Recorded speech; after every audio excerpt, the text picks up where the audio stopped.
Well, we already have common ground beyond that of graduating from Buds, because having the privilege to stand here before you today is by far, the highlight of my career as well. I am honored to be in your company. What a great country we live in. We have the freedom to live a life of our own choosing. We have opportunity only limited by our vision of what could be, what should be. The alchemy of these two basic tenets is predicated on the honor to serve. Why is it that you are on this grinder right now and not someone else? Thousands aspired to come to training. 178 made it to Buds, and 39 had what it took to be sitting in your chairs right now. So many things could have gone wrong on your way here. So many obstacles could have stopped you or thrown you off course. I've been assured that your class was similar to mine in regards to who made it through. No doubt there were bigger, stronger, smarter, more privileged men than you. And yet, after running 2,000 miles, swimming 100 nautical miles, running the O course 50 times, spending 36 hours underwater and expending 50,000 rounds of ammo, there you sit. The lone survivor of the Spartan 300 spoke about what makes the Spartan battle formation, the phalanx, so unstoppable. He said, I understood that it was the glue that made the phalanx great, the unseen glue that bound it together. I realized that all the drill and discipline you Spartans loved to pound into each other's skull were really not to inculcate skill or art, but only to produce this glue. The team, as you all know, is everything. A major element in teams is trust, even predictability. You have a system that each member works within and knows their responsibility and role. The best teams do this extraordinarily well. Often overlooked, and a challenge for many teams, is knowing when to disrupt your own systems and reframe or recreate a better paradigm. 300, what sets you warriors apart from all others is that you will absolutely, consistently, find the courage to test your own previously successful systems and to change the course throughout your life long before the pack figures it out. You all have a like attracts like gravitational field, and you emit a certain signal, a narrow frequency. Like-minded people receive the transmission and transmit back.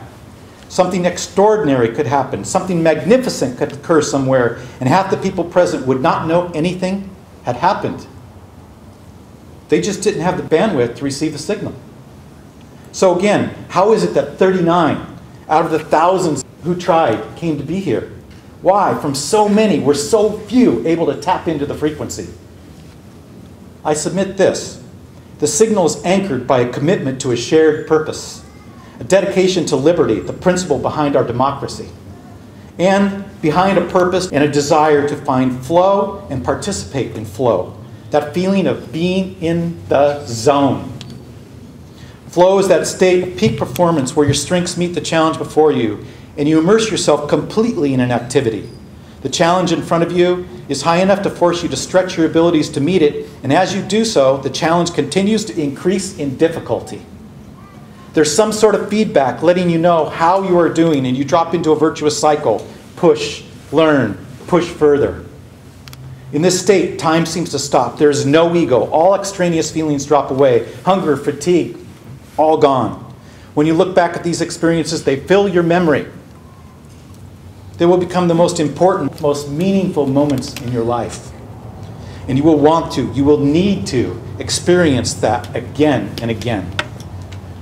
Flow enables you to be creative, beyond an ability to improvise or innovate, but as the eminent psychologist who discovered this condition says, achieving big C creativity, the ability to break free from conventional thinking and break new paradigms. This lateral thinking, the ability to see the world in completely new ways and create totally unconventional strategies to overcome unconventional problems. You all know exactly what I'm talking about, because guess what, 300? You are all flow masters. Let me explain.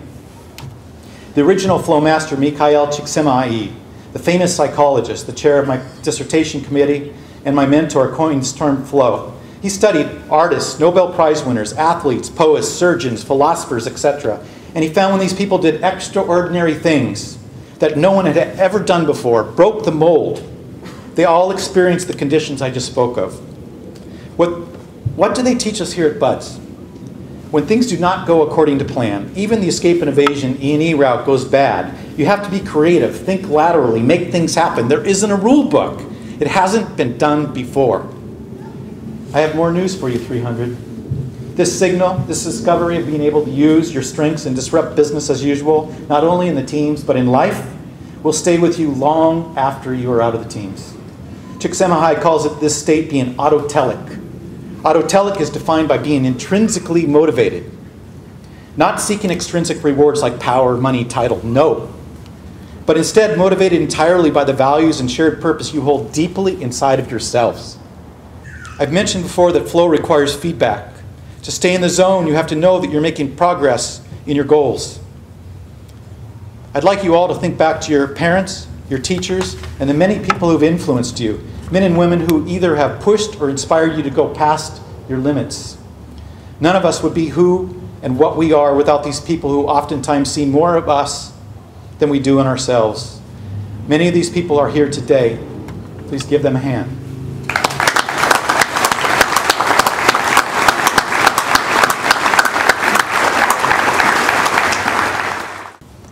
We all understand that the training we received allows us to deal with contingencies. In business, we call completely unforeseen situations black swans. You can't prepare for black swans.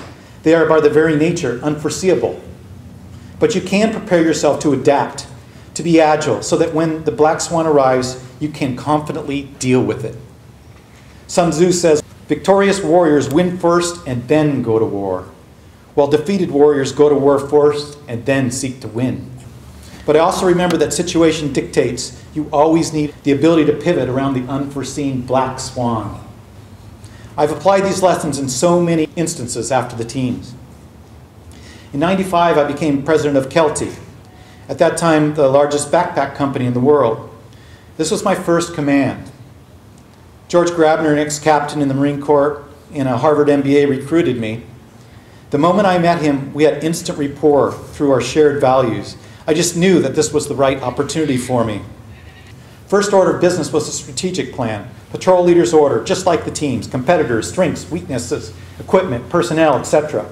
To start this process, we organized an intense 5-day trip to Ely, Minnesota in the dead of winter when no one in their right mind would choose to organize a strategic planning event. The plan was to engage in dog sledding, trekking, using the inferior gear the company was currently producing. Poles snapped. Sleeping bags were inadequate, and packs broke down. It's just amazing how focused a team can get when it's 40 degrees below zero and your gear is not measuring up in the backcountry. We returned with a plan focused on great product, a mandate to hire only backpacking enthusiasts who would reflect our ethos as an authentic outdoor company, and we moved the company to the heart of backpacking, Boulder, Colorado. In no time, we were back in the specialty shops. 300? This story does not seem odd to you at all. In fact, almost obvious. Be warned, you are not standard issue. Get used to the fact that you will, from this day forward, always be an outlier, one of the few. The lessons I took from the team have formed the foundation of my understanding of leadership and teamwork, attention, purpose, and flow. During my 6 years at Patagonia, we went from being a company for sale and marginally profitable to the 15th best company to work for as measured by Fortune magazine and hugely profitable. We did this by recommitting to the dirt bag. A dirt bag is the enthusiast who lives for their sport, gives up everything to master their passion, climbing, skiing, boarding, surfing, whatever. So they mandate the best gear in the world. So who better to target as your customer? We came up with a galvanizing tagline, committed to the core. This meant that no matter what product we produced, we wanted it to be the best for core athletes from whom we were co-creating. We focused on promoting our lifetime guarantee. We began doing company-wide engagement surveys based on our core values. We learned what mattered most to our employees, what got them into flow, and refocused our company to encourage the conditions to enter flow. Surfing when there was a swell, boarding after big storms. And by the way, that's when the product ideas started coming through. We started winning. Awesome product emerged. A momentum developed. A revitalized Patagonia came into being, and we regained our industry position as a leader. When a whole organization begins to orientate around flow, it's a conscious commitment to a fundamental shift of mind, to see the world open of possibilities, of purpose, of meaning. Amazing things happen. from synchronicity. When this new type of commitment starts to operate, there's a flow around us.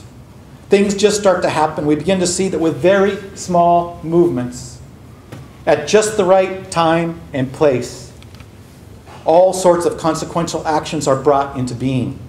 We develop what artists refer to as an economy of means, where rather than getting things done through effort and brute force, we start to operate very subtly. A flow of meaning begins to operate around us as if we were part of a larger conversation. This is the ancient meaning of dialogue, dia, logos, flow of meaning. We start to notice that things suddenly attracted to us in ways that are very puzzling. A structure of underlying causes, a set of forces begins to operate, as if we were surrounded by a magnetic field with magnets being aligned spontaneously in this field. But this alignment is not spontaneous at all. It's just that the magnets are responding to a more subtle level of causality. You've been in this flow for some time now. You know firsthand from what you've been through. The better you get at physical challenges, at the mental challenges, the more they throw at you. The instructors kept you at the red line. That is the condition of flow. You know it and you seek it. That's what the other people in the room don't get, don't see, don't understand. They don't want to push past their comfort zone, create, stretch.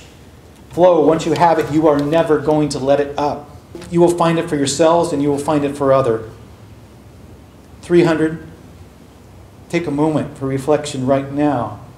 You have just accomplished something extraordinary. This is a graduation, but it is also an induction. You are not done, you are just beginning. The teams are a starting point, another milestone that will jumpstart your life of flow, your life of being autotelic. Go now and take your shields and change the world, just as you have been changed. Be one with the world's greatest, most respected and elite organizations in history. I am so very grateful to stand here before you and say, you are no longer a trainee. You are the finest, most accomplished warriors in the world. You are a United States Navy SEAL. Booyah.